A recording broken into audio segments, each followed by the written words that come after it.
Hi నమస్తే, నేను మీ Ramya. Welcome back to Jasvi cooking recipes. ఈరోజు నేను లేత కొబ్బరితో ఐస్ క్రీమ్ ఎలా ప్రిపేర్ చేయాలో చూపిస్తున్నాను. ముందుగా ఒక మిక్సీ జార్ తీసుకొని అందులో 1 కప్పు చిన్న ముక్కలుగా కట్ చేసుకున్న కొబ్బరిని వేసుకోవాలి. వేసుకున్న తర్వాత కొంచెం గ్రైండ్ చేసుకోవాలి. ఇలా గ్రైండ్ చేసుకున్న తర్వాత అందులో 1/2 కప్పు పాలు కానీ లేదంటే కొబ్బరి నీళ్ళని లేదంటే నార్మల్ వాటర్ని కూడా వేసుకోవచ్చండి. నేను పాలను వేసి గ్రైండ్ చేసుకుంటున్నాను.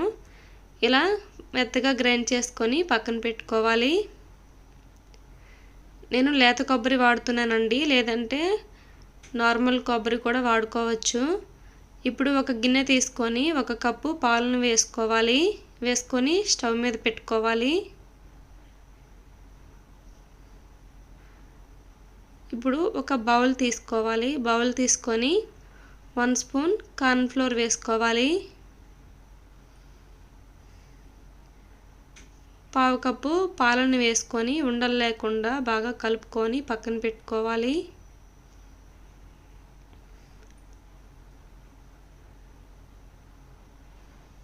ఈ కార్న్ ఫ్లోర్ వేయడం వల్ల కొంచెం థిక్నెస్ వస్తుందండి. వేస్తే బాగుంటుంది, వేయకపోతే కొంచెం పల్చగా ఉంటుంది కన్సిస్టెన్సీ అనేది. ఇలా మరిగిన తర్వాత కార్న్ ఫ్లోర్ పాలని వేసేసుకోవాలి. వేసుకొని స్టవ్ని సిమ్లో అడ్జస్ట్ చేసుకొని బాగా కలుపుకోవాలండి. చూడండి, వేయగానే చిక్కగా అయ్యింది కదా. ఇలా 2 నిమిషాలు ఉడికిన తర్వాత స్టవ్ ఆఫ్ చేసుకోవడమే. ఇప్పుడు ఇందులోకి 1/2 కప్పు షుగర్ వేసుకుందాం. నేను బ్రౌన్ షుగర్ వేస్తున్నానండి, నార్మల్ షుగర్ కూడా వేసుకోవచ్చు. వేసుకొని 1 నిమిషం బాయిల్ చేసుకొని స్టవ్ ఆఫ్ చేసుకోవడమే.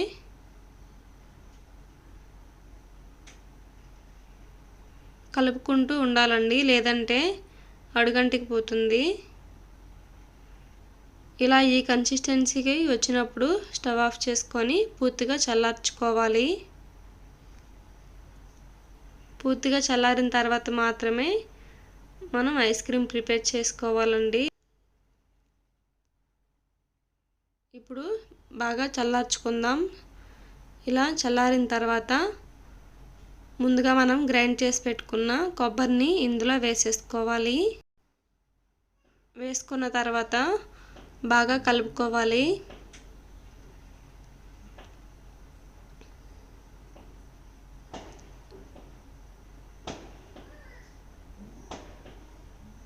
ఇలా బాగా మిక్స్ చేసుకొని ఇప్పుడు మిక్సీ జార్లో వేసుకొని ఒకసారి 2 కలిపి మిక్సీ వేసుకుందాం ఫైన్గా.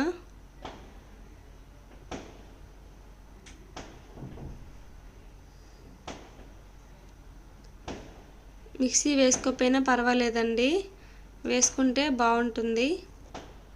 ఐస్ క్రీమ్ కరెక్ట్గా బాగా వస్తుంది. మిక్సీ వేసుకున్న తర్వాత ఇలా చిన్న బాక్స్ తీసుకొని అందులో వేసేసుకోవాలి.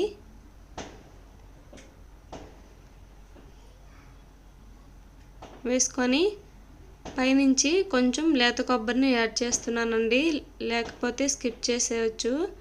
మధ్య మధ్యలో తగులుతూ చాలా బాగుంటుంది తిన్నప్పుడు. బొండంలా ఉంటుంది కదండి లేత కొబ్బరి, నేను అది వేస్తున్నాను.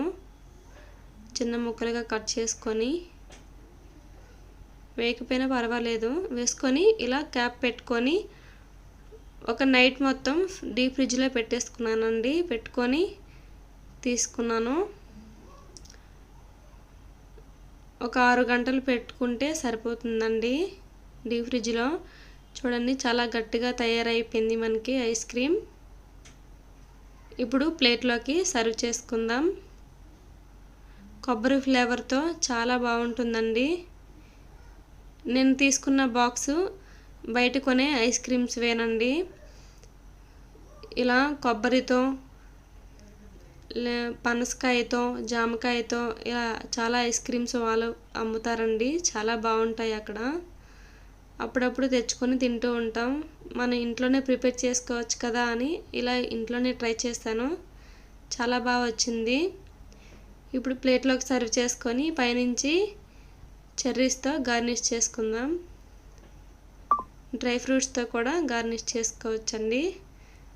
చాలా టేస్టీగా ఉంది. తప్పకుండా ట్రై చేయండి.